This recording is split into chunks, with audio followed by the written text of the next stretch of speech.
Castling is one of the most important special moves in chess. It is a unique, interesting, and essential move to understand. There are lots of rules to follow in order to castle correctly, but here is everything you need to know about castling. First of all, it is the only move where you may move two pieces in the same move.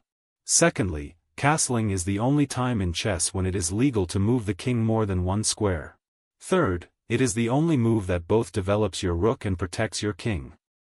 Castling can be performed on either of the sides, the Kingside, notated as 0-0, or Queenside, notated as 0-0-0.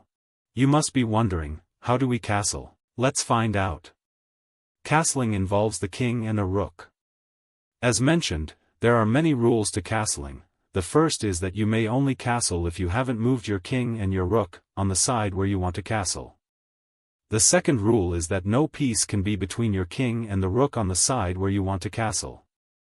In this position, since there are no pieces in between the king and the rook and because neither piece has moved, white can castle kingside. How do we do this? The white king moves two squares, and the white rook moves alongside the king.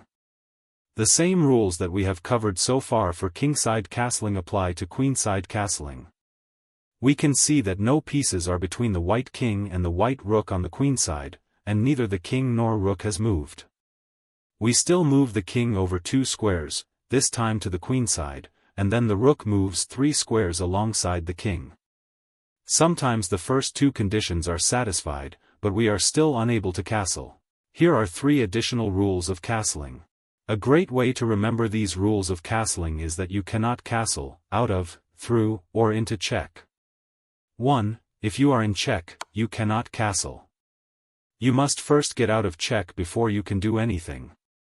Now in this position, the bishop on b4 puts the white king in check, so white is unable to castle. 2. You cannot castle if any square the king is moving through is attacked by your opponent's pieces. In this position, the white king cannot castle kingside because black's bishop on a6 attacks the f1 square. 3. You cannot castle into check. This rule is easy to remember, since moving into check is illegal in the first place. In this position, the white king cannot castle because black's bishop on f4 attacks the c1 square. Now that you understand how and when you can perform this special move, you should know why it is so important, because castling lets you get your king out of the center to safety while also developing a rook is a great 2-for-1 move.